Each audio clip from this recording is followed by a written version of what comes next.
चुनाव जीतते ही मस्जिदों से लाउड स्पीकर हटाएंगे। अल्लाह को बहरा कहने वाले बीजेपी नेता ईश्वरप्पा बोले, जिन मंदिरों में मस्जिदें बनी उन्हें तोड़ेंगे। नमस्कार, आप देख रहे हैं नेशन न्यूज नेटवर्क। आइए नजर डालते हैं आज की बड़ी खबर पर।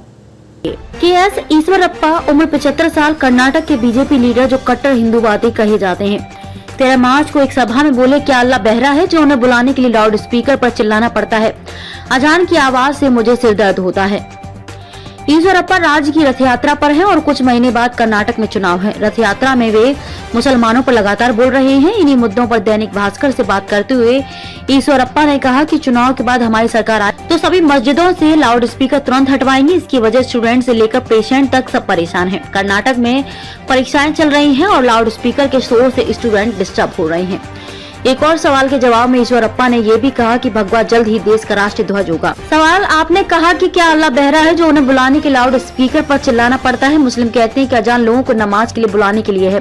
आप तो इतना जानते ही होंगे। ईश्वरप्पा, हमारी विजय संकल्प यात्रा चल रही है, सभी लीडर स्टेट में घूम रहे हैं। एक रथ यात्रा को मैं भी लीड कर रहा हूँ। सोमवार को मैं बेंगलुरु में था, मेरा भाषण शुरू हुआ ही था कि अजान शुरू हो गई और सब डिस्टर्ब हो गया। उस समय मैंने यह बयान दिया। सुप्रीम कोर्ट में लाउड स्पीकर के बारे में कह चुका हूँ। सवाल, अगर आपको लाउड स्पीकर से इतनी दिक्कत है तो बैन कर दीजिए। केंद्र से लेकर राज्य तक आपकी सरकार है, बयानबाजी से क्या हासिल होगा। ईश्वरप्पा बोले, वो सब अचानक नहीं हुआ। आने वाले दिनों में आप देखेंगे कि हम क्या एक्शन ले सकते हैं। मैं केंद्र और राज्य सरकार से रिक्वेस्ट करूंगा कि इस पर तुरंत एक्शन लिया जाए। लोगों को परेशानी नहीं होनी चाहिए। चुनाव के वक्त यूपी में लाउड स्पीकर मुद्दा बना था। वहाँ योगी आदित्यनाथ जीते, लेकिन ज्यादातर जगह लाउड स्पीकर आज भी बज रहे हैं। ईश्वरप्पा, यूपी या दूसरी जगह क्या हुआ वो मुझे नहीं मालूम। पब्लिक मीटिंग के समय प्रॉब्लम हुई, इसलिए मैंने अपनी बात कही। सवाल, आपके बयान की टाइमिंग पर सवाल खड़े हो रहे हैं। आरोप है कि चुनाव में ध्रुवीकरण करने के लिए आपने ये बयान जानबूझकर दिया। ईश्वरप्पा, ऐसा नहीं है, चुनाव आते जाते रहते हैं। हिंदू मुस्लिम को एक साथ काम करना ही पड़ेगा। हमें पीएम मोदी ने कहा है कि लेकिन परीक्षा के समय स्टूडेंट्स और हॉस्पिटल में पेशेंट को परेशान करना अच्छा नहीं है।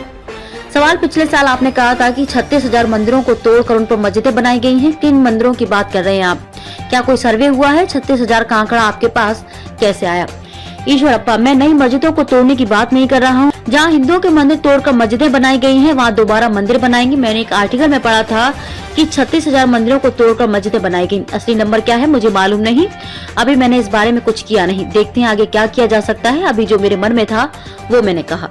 सवाल, आपने कहा था कि आरएसएस का भगवा एक दिन राष्ट्रीय ध्वज बनेगा। आपको तिरंगे से भी दिक्कत है। ईश्वरप्पा, मैंने तिरंगे को लेकर कुछ नहीं बोला। मैंने ये कहा था कि 1000 साल बाद एक बार फिर देश का राष्ट्रीय ध्वज भगवा होगा। 1000 साल बाद एक बार फिर भारत हिंदू राष्ट्र बनेगा। सवाल, बीजेपी समर्थक तो कह रहे हैं कि मोदी जी की सरकार में ही भारत हिंदू राष्ट्र हो पाएगा। आप 1000 साल बाद कह रहे हैं। ईश्वरप्पा, इस बारे में पीएम मोदी, बीजेपी और दूसरे लोग क्या बोलते हैं वो मैं नहीं जानता। मैं एक स्वयं सेवक हूँ। आज नहीं तो कल देश का राष्ट्रीय ध्वज भगवा होगा, ये पक्का है। सवाल, आपने कुछ साल पहले मुस्लिमों को पाकिस्तान जाने की सलाह दी थी। कभी उन्हें गुंडा कहते हैं। क्या आपको मुस्लिमों से कोई दिक्कत है? ईश्वरप्पा, मैंने मुस्लिमों को कभी पाकिस्तान जाने के लिए नहीं कहा, गुंडा भी नहीं कहा। हालांकि एक वीडियो है जिसमें ईश्वरप्पा मुस्लिमों को गुंडा कहने पर सफाई दे रहे हैं। वे कहते हैं, मैंने सभी मुसलमानों को गुंडा नहीं कहा, जो गुंडागर्दी कर रहे हैं उन्हें गुंडा कहा था। आपने येदियुरप्पा पर करप्शन के आरोप लगाए थे, इसके बाद वे पद से हटाए गए, लेकिन इस बार बीजेपी फिर उन्हीं को चेहरा बना रही है। अब वे भ्रष्टाचारी नहीं रहे।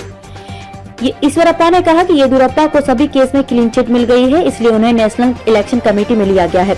वे हमारे बड़े नेता हैं, कर्नाटक में सब उन्हें जानते हैं, इसलिए उनके चेहरे पर चुनाव लड़ रहे हैं।